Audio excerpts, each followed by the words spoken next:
Thank you, Ms. Williams. Sondra, that was fabulous. And our third speaker, Judy Endow, and Judy will choose to sit down and make her presentation to you on the culture of autism. Thank you.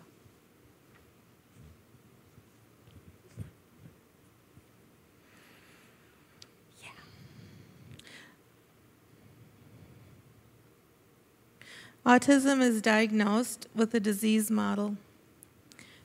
This kind of model looks for what's wrong and then tries to fix it. At this point in history, we pretty much decided that what's wrong is no longer a psychiatric disease, even though it's still housed in the DSM, but instead a neurobiological difference that plays itself out across a wide range spectrum. I think diagnosis and early intervention a very good thing, even though I realize that many of my cohorts, autistic adults, disagree vehemently, saying autistic neurology is a variant of normal and as such should not be treated, but accepted and allowed to exist in its natural state.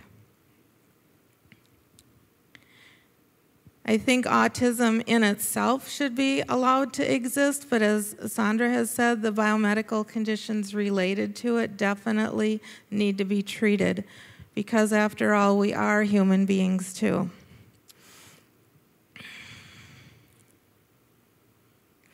And then comes the bigger question of culture. Do those on the autism spectrum themselves have their own culture? When I first accepted the mission to be on this panel, my idea was that yes, definitely, absolutely, autism has its own culture. As I looked into the various definitions and development of cultures,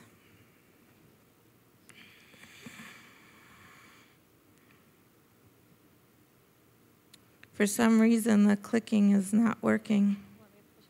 I did. Oh, there it goes. As I looked into the various definitions and development of cultures, even though I tried to make it fit, I discovered that the academic truth is that at this point with our definitions, autism really isn't a culture. This was and still is utterly depressing to me. I know we can change the definition, but I myself don't feel I have the authority to do that.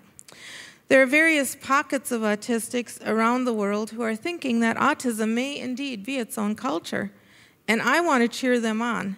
And even though I've discovered for myself that it isn't so at this point, I hope that one day they're able to prove me wrong. I've had the privilege of coming in contact with a few groups of autistics in this country. One conference I attended had no fluorescent lighting in any of the rooms, and all the meals were compatible with a gluten-free diet. Another autism-style retreat I know about color codes participant name tags in such a way as to advertise whether the person wants to be approached or left alone. I love being part of these kinds of groups. I am an Audie at heart. I can inhibit enough to look like an Aspie, and I can even copy world people for short periods of time so as to fit in. But for real, I identify most comfortably with Audies. It feels really good to be me, not having to inhibit or to copy. This makes me happy. This also makes me think about swimming pools. When I was a little girl, blacks had their own swimming pool. At the time, it was a marvelous thing to be black and to be able to go swimming. Then time marched on. Today we know that in the bigger picture, it was wrong for blacks to have their own swimming pool. Blacks have their own culture.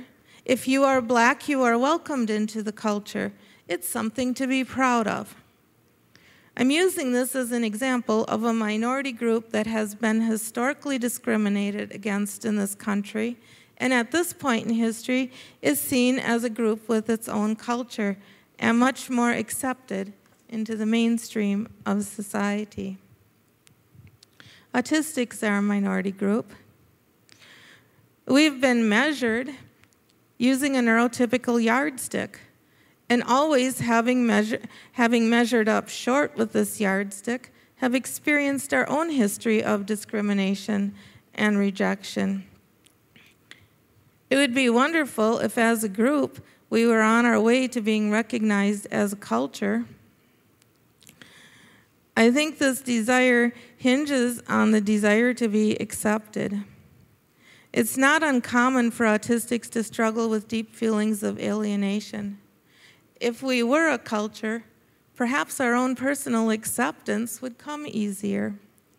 And maybe John Q. Public would come to know that we are real human beings with thoughts and emotions, regardless of what can be seen when looking at us or looking at some of the billboards or the TV ads we see in this country. Me, of all people, I hate to say that I conclude that autism is not a culture. I really do not like that at all. I do not want that to be even close to the truth. Yet, autism does not meet the current definition and standards we use.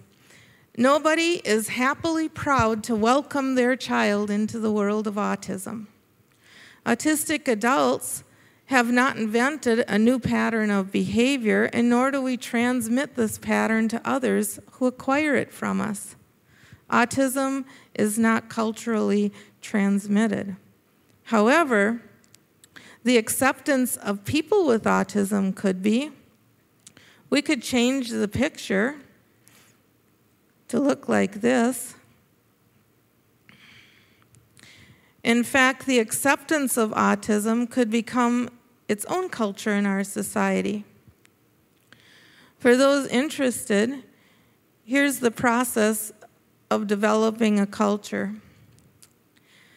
As a group, autistics do not meet the academic qualifications to be considered a culture. Yet there is a profound possibility that a practical culture of acceptance of autism will come into being. And just as autistics themselves cannot make inclusion happen, neither can we make a culture of acceptance of autism happen. We need you all to help. I invite you to join me in my dream. I dream that there will come a time when my intellect and intent will not be judged by the challenges of my body, and my character will not be judged by the inopportune neurological displays of my autism. If I should have an autistic grandchild, will he be welcomed into a world where a culture of acceptance of autism prevails, while afforded an early diagnosis and support and intervention necessary to allow him the choice to be all he wants to be in this world? Together, let's dream these possibilities. Let's create these realities. Thank you.